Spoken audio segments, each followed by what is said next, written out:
either one are serious. So, just going back to the game, offensively, we got started fast with 11 play drives, 75 yards. Other than that, in the first half, not a lot going on offensively. We get second possession on the plus 38. We got to get points out of that situation. We give up a pick six on a third and long situation. We actually had the tight end on the triangle read down the middle, threw the ball behind the shallow crosser, and ball tipped, and their guy made a nice play on it in zone and returned it for a touchdown. Had some poor field position. Jamie made a poor decision there, catching the ball on the 4. Put the heels on the 10, and you could take a step back, and it felt like he was about at the 7. And also with their coverage, they probably would have caught it at the 1 anyways. But like to have seen if that thing would have bounced and see if it make them feel that ball. But you're 14-7 at half, and you come out offensively. You score 4 or 6 possessions in the second half. I thought we made some good adjustments. We stretched the field more. We were +1 for the game on explosive play margin with 10-9, and we certainly left some out there. It was a disappointing thing. You watched the tape today, but thought Colin played extremely well. He had 5 drops, but I thought he did a really nice job with the offense. Moving the ball. I thought Shy Smith was outstanding. Ran through contact extremely well. Trusted his speed when he got in the open field, which was pleasing to see. I thought Xavier was solid in the game. Had a big explosive play down the middle on a double move. But we need better outside at those positions. At that position, we didn't get enough. The guys that didn't play fast enough. Didn't do anything to affect the game, and we got to get better there. Thought our tight ends were solid, and Nick was good in the passing game except for the one drop there at the end. But some of the run game issues we had came really at that position. I thought all 3 backs played really well in the game. All 3 gave us a charge and some momentum and the throwing game and the running game protections on Deshaun, and those guys did a nice job. The O-line was solid. We need to be better on the right side. One of the sacks was on the quarterback, the other was on the receiver, and then we had 2 on our offensive line. So certainly like how we picked it up in the second half, and I'd love to give Colin and our offense a chance there with a minute 26 to go to win the game. Defensively, we played well in the first half. You go back on the 3rd and 1, the guy made a great one-handed catch on their sideline. Jamie's got great coverage. And then they come back the next play with a flea flicker. We got it covered, and our flat defender rushes the passer. If he stays where he's supposed to, that's probably a sack, and it's a second long situation. Instead, it's a 30-yard gain down to our 1-yard line. So just a poor decision on one player's part. The second half, disappointing to come out, start the second half. That we emphasized going out and playing fast, and had an 8-play drive, 7 of which were run. They tempoed us, they blocked us, they ran through contact. We had 12 missed tackles for the game. I believe 7 were on that drive. We lost gap control. The same runs we defended in the first half, when I think they had 15 yards rushing. So just disappointing not to respond better within the drive. The other touchdown drive they had in the second half, they hit the throwback for 33 yards. Felt like it's a play we repped. We should have seen it at the safety position. And then we get beaten one-on-one. You got to make a play on the ball down the sideline. So defensively very good on 3rd down. We were 10 of 11, but we didn't get any turnovers. We lost the turnover margin, which is the most important factor to winning and losing football games. We were 0 for 2 for the game. Not as good on 1st down as we needed to be, and we gave up 9 explosives, which is far too many. Special teams didn't punt it very well. Kai is better than that. He's got more talent and ability than that. He'll continue to improve. Kickoff coverage, the ball position was the issue. He kicked the ball in the middle of the field when we wanted out on the numbers. That stresses the coverage, the way we're covering. So it really was more on the kicker's field position than ball position than it was our coverage. Kickoff return, we didn't get any opportunities. And, upon return, just got to communicate. I felt Jamie was early with it. I thought he was loud with it. John Dixon heard him. Cam didn't. And then the ball bounced off his leg, and we didn't get an opportunity to go down. But as I told our football team, no one play wins or loses a football game. It's a collection of plays, 5 to 8, that'll determine the outcome of the game. And in these games, and in these all SEC games, it's no different being the National Football League. Most of these are all going to come down to a one-series game where you either got to score on offense, score on defense, or it's going to be a critical play on special teams. We're 14-8 in one-score games here at South Carolina, and in my mind, we let an opportunity go Saturday night.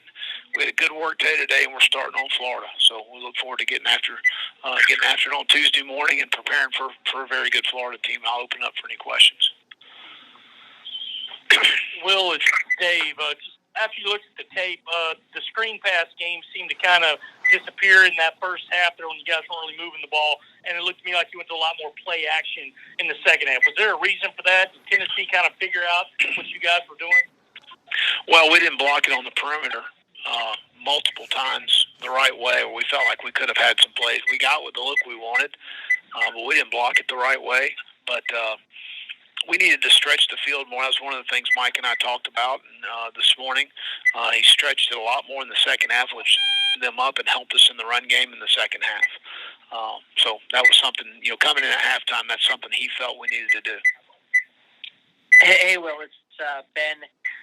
Luke Doty doesn't end. You wanted him to play a little bit of receiver, or what was the kind of thought process there? He'll get his opportunities this week. Hey, Will, this is Colin. I guess, did you get what you wanted from the right side of your line? I guess, what did you see from Ja'Kai, and kind of how do you evaluate that position?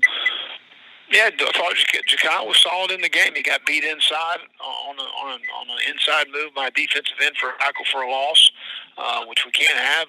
And just clean up some fundamentals and techniques in protection. Vershawn played, I think, 12 snaps in the game. Did some really nice things in the run game. Got to clean up some things in protection. But we got to continue to improve. Javon, needs to improve and get better. I felt like he had a great training camp and was just okay last night. So we need to improve and get better there.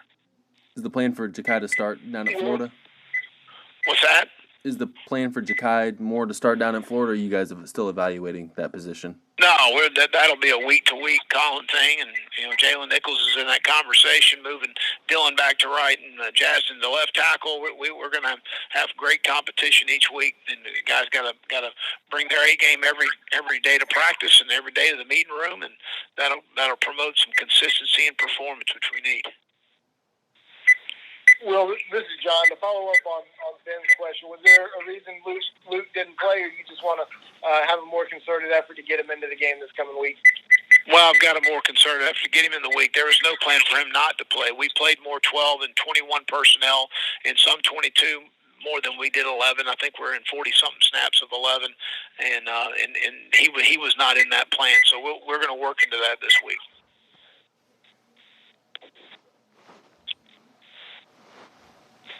Hey, Will, it's Edgar. It's Edgar Thompson from the Orlando Sentinel. What's up, man? How you doing? I'm okay. Thanks Good. for doing this call. Yeah. How much is the limitations and lost practices from the pandemic hindered defensive football right out of the gate? Well, Edgar, it would be hard for me to answer for everybody. I know that, you just speaking for us, we had some guys miss a considerable amount of time, for the obvious reasons for delaying the season and things. We really didn't have a limited number of practices. We had a good number of practices, but some guys didn't get as many practices as others did because of what we're going through. So I think that's team by team. Some teams may not have missed as many as others. We had some guys miss a considerable amount of time. Do you think, though, that offenses have an advantage early in the season, especially maybe even more? Now, it just looks like there's some performances and some scores that are indicating that offenses do have a little bit of an edge right now. I would probably go back and see who's at the quarterback position, a guy with experience that has played. And I'm just saying that out loud without even thinking through it. But I would go back and look at some of those numbers based on, the quarterback experience and the skill around him. That experience, I think that would probably be a pretty good indicator of where someone might be. And last thing, you just mentioned missed tackles. Is that something that was going to because of the limits, maybe the fear of not wanting to do too much 11 on 11 and things? I mean, did that come in a factor, you think? You come out of a game going between 8 and 10 tackles, missed tackles. That's good. We had 7 on one drive. Other than that, we had 4 for the game. I think it was 11 for the game. So that's not a bad night of tackling, really, in our league with the skilled people that we're going to be facing. So it's not, and we really tackled well in preseason. So when you talk in terms of, I think it was 11 misses that we had for the game, 7 of them came on one drive, 3 on one play. So overall for the game, that's a good night tackling. Mike from Micanopy wouldn't think that, but I do. I didn't think 12 seemed like too many. But thanks, Will. Good luck this week. Appreciate it. All right, bud. Will, Dave again. Just want to check on some other injuries. Terrell and Lewis, and then Brown and Huntley. Are those guys? What's their status? Yeah, Chad Terrell's still rehabbing his ACL, and just has been a little behind on that. Jamar Brown, we're going to practice again this week and see where he is. Alex Huntley's got the ankle. We're going to try and practice him this week and see where he is. And who is the other? Rosendo Lewis. Yeah, Rosendo's still got the quad, and we're still working through that. I think it'll be probably mid-October. Hey, well, this is Colin again. I guess after going back and watching the film, I guess what was your evaluation of the run game, and what can you guys do there to kind of get some more maybe efficiency in that on that side of the offense? Well, again, I think that the tight end blocking position was a concern. Colin, we got whipped there. That created a lot of our issues in the run game, whether it was from letting penetration from the backside or at the point of attack. So that was an issue. But I think that again, as we continue to move forward, continuing to Mike to have a better feeling for what guys are comfortable with up front and what we're comfortable running. I do think we did some better things in the second half when we stretched the field and got them off of us a little bit, and they realized that the vertical balls were going to be there, and we got to continue to stretch the field and make people defend the entire field. Will, this is Ben. To follow up on Colin's question about the running backs. I know you spoke on the run game in general, but the backs individually, did anything that Kevin or Zaquandre or Deshaun do kind of stand out to you that pleased you?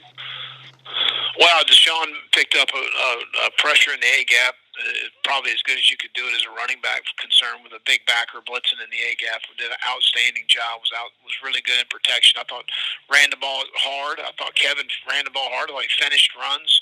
I thought Zaquandre brought some energy and juice and had some really nice runs as well. So I think that all three guys complemented each other well. I think we will be a running back by committee as we continue to move forward and go through and see who's got the hot hand. But when the guys got in there, they competed their butt off. They ran hard. They competed. So I was very pleased with what they were able to do in a lot of situations. They made the first guy miss. They ran through contact. They did some nice things for the most part. Hey, Will, this is Ben again. How did you kind of come away feeling about your defensive line's performance? Well, the first series of the third quarter was disappointing. We got bounced out of some gaps. They blocked us. We lost our gap control in some situations. So that was disappointing. But you go back and we just got to be more firmer. We got to get more knockback up front. Too many times they got a surge on us. They're a bigger group on the offensive line. It's a good offensive line. But we've got to get more knockback and be able to hold point better up front than we did consistently. We did at times. We did well, but I don't know consistently that we did that. Will, Dave again. Obviously Cal Trask had a big game this Saturday. Just looking at your secondary, if Israel can't go for whatever reason, do you feel comfortable with Cam at that spot, or are there some other guys you might try there? Well, John Dixon did some nice things, and so when John was in there, played well. But we'll continue to look at what our best combination is of different guys in those spots. Hey, well, it's John Del Bianco. Were you concerned about your special teams units going into the game yesterday? I know you had mentioned in preseason camp watching other teams play that special teams was sloppy. Yeah, we had a new first-year punter that didn't punt as well as he needs to, and didn't punt as well as he should because of his ability. He's a really talented guy, so we got to get him going a little bit better. I did think we covered well in the punt situations. I think that our kickoff issue was more about ball placement than was anything else. The way we were covering, and that's the ball got out on us. RJ did a nice job of turning the ball back, and we had some guys running hard inside out to make a play on the ball, but that was more about ball placement, which again is another first year guy kicking off. And obviously, there at the end when the ball hits you, cost us an opportunity to go win the game. It's something we've practiced. Obviously, not enough. We've been through some rugby situations with our punt unit, and where the ball sprays around, where you got to do a great job of communicating, pointing at the ball to make sure we can locate the returner, locate the ball, get away from the ball, and we did not do that Saturday night. Hey, well, it's Colin again. I guess Jalen Dickerson played probably quite a bit for you guys after, I guess, rewatching the film. Just what did you see from him, and if Izzy isn't able to go, I guess is he an option there at safety? Yeah, there's no question. I thought he was active. I thought he bounced around and made a couple of nice plays, especially there late on the toss play. Came up and run support and made a nice tackles. Set the edge of the defense. So yeah, I think that he did some good things when he was in the game. We're going to continue to evaluate that this week and see who's up, and we'll go from there. Hey, well, it's Ben again. It seemed like, looking at the participation chart, you guys played maybe a few fewer freshmen than you maybe had in previous years. Is that just a matter of going right into kind of a tense SEC game or something in the offseason, or just sort of the makeup of where this class is currently? Well, I'm extremely pleased with this class. I'm really excited about the future of this class here at South Carolina. I think Alex Huntley would have been a guy that would have played in the game had he not rolled his ankle. Tonka Hemingway and Jordan Birch both played really well when they were asked to play. Mo Cava's a guy that we're excited about that's going to come on and help us this year. Joey Hunter's a guy that we needed to get in on special teams, and eventually he's going to be a guy that's going to help us on defense this season. Rico Powers is a guy we're excited about. Jakari Caldwell's going to get some opportunities. Bershawn Mead played as a true freshman at right tackle. I think we got a bunch of freshmen here as the season continues to move forward. A little bit of it, Ben, is just kind of, I'm not going to get into details. We've had some young players miss a considerable amount of training camp. And when you miss 14 days of a training camp for a freshman, that's detrimental in their development as a player. And that's very hard for some of these guys to miss 14 days and then come back and all of a sudden you've gone from installation 3, now you're in installation 18. And you're getting ready for Tennessee. I mean, that's difficult, and we had some young players that missed a lot of time, because of what we're going through right now. Will, this is Josh. You mentioned yesterday that you'd heard Mike and Eric talking things through during the game. Did you feel like the communication with Mike knew and Joe knew, the communication among the offensive staff was good, or if it can get better, do you think that will help things in the play calling?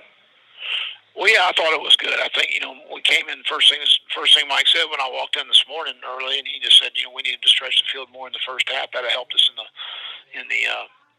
running game. He said to get them off of us a little bit, and so looking at that, field position a little bit. You start on the -4, you start on the -15. We felt in two running back screens that you make one block inside out. We had a chance on both. One was a tip ball that we didn't get out. But I thought the communication was good. As a staff as a whole, we had one substitution issue on special teams, which was disappointing. But other than that, it was pretty clean.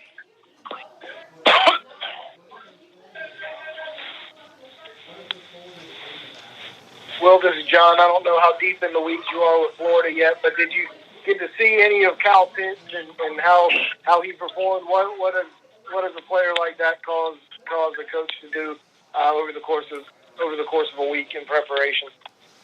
Well, we game plan Florida obviously this spring and this summer, and then I was able to, obviously we played at 7:30 and they kicked off at noon, I think, and yeah, he's a great player. I mean, he's as good a tight end as there is in the country.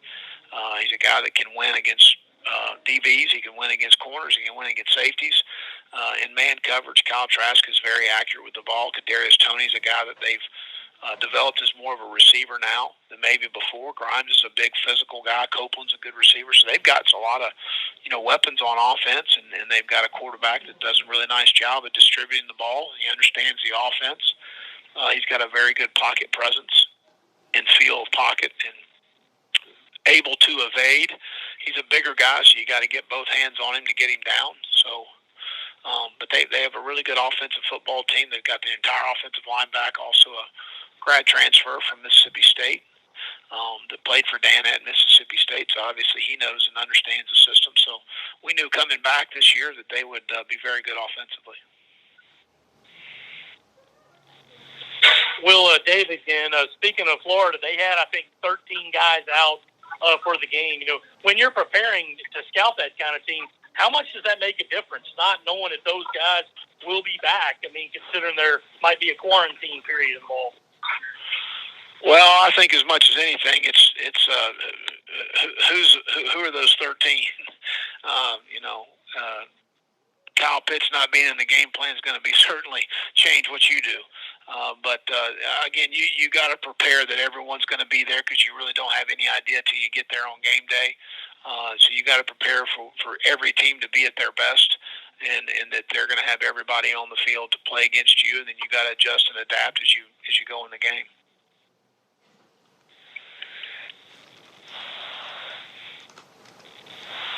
Hey, Will, it's Pat Dooley. How you doing? What's up, man? How you doing? Hey, do you see any comparison between him and Jordan Reed, who you had at Florida? I mean, Jordan was certainly not as gangly and the long arms, but was able to kind of change games the way Kyle Pitts is now. No, they're I think very similar. Just athletically, guys that can stretch the field, guys that as a defense, you're calling defense, you got to account for where he is all the time. And, Dan does a good job of moving him around. So he's not in one spot all the time, and you got to make sure you don't get in a bad matchup. So then sometimes that can limit you a little bit what you can call, because you like the call versus the team and the scheme, but then you don't like the call versus number 84. So those are always things you got to, kind of keep in your back of your mind as you're game planning, of saying, okay, we got to make sure we account where this guy is, and if we get in this bad matchup situation, can we switch guys? Can we get this guy on him in this situation? And they do a good job of moving him around and creating some problems for you. Offensively. On top of that, they got some good guys around him, so it's not like it's one guy. They've got several guys that you've got to deal with. But I do think there's a lot of comparisons between he and Jordan. Jordan was an unbelievable athlete. And also coming back to Gainesville again. I mean, is it just old hat to you now? Yeah. It's heck, most administrators aren't there anymore, so it's different. I guess Jeremy usually comes by. He came by. He traveled, I guess, with the team last year, and we visited before our game last year. But a lot of them have changed. As far as that's concerned, I guess Linda Teeler's still there, and but a lot of that's changed too. So it all changes in this profession pretty quick. But hey, we enjoyed our 4 years there. Wish we'd won more games, and that's the bottom line. And so it's good to it's a great place, good people. Me and Robbie are still. Hey, Will, it's Hale. I wanted to see what you thought about just the atmosphere. What was it like being in front of a crowd of 15,000 as opposed to 80,000, and what was sort of that, just the feeling like? Well, I felt like it was for the crowd that we had. It was loud. I knew it was going to be loud because I know our fan base, and I appreciate that.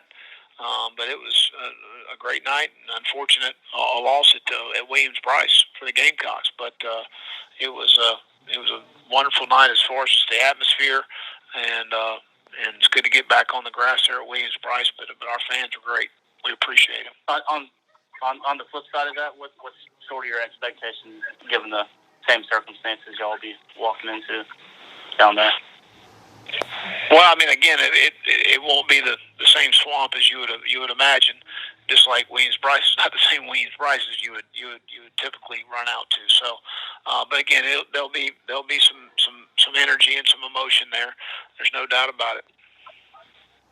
Well, this is Josh. Did you guys notice that your the way you communicated had to change because it was quieter? I don't even know what it would be, but were there things that you couldn't do that you would normally do because it would have been easier to decipher, given that it was lower volume? Well, there was things we could do that we normally couldn't do. I mean, as far as communication with players on the field, I mean, defensively, when we play at home, you can't communicate with a guy from the sideline. We could actually communicate with some players from the sideline to make sure they got the right check, they got in the right call, they got in the right alignment, and that happened multiple times in the game. Which when we play at home, you can't do that ever. No different when we go on the road and in a normal situation. We go down to the swamp. You can't communicate with one offensive player once they get on the field. I mean, they're not going to hear you. So, because of the situation we're in now, you actually can do a little bit of that. You can't rely on it, but you can do some of that. So I'm sure there's more communication. You know, and I felt like Tennessee did some more look back without having to totally have the quarterback move around, which hinders you a little bit from checking what could have been in defensively. So, you know, because of the lack of crowd noise.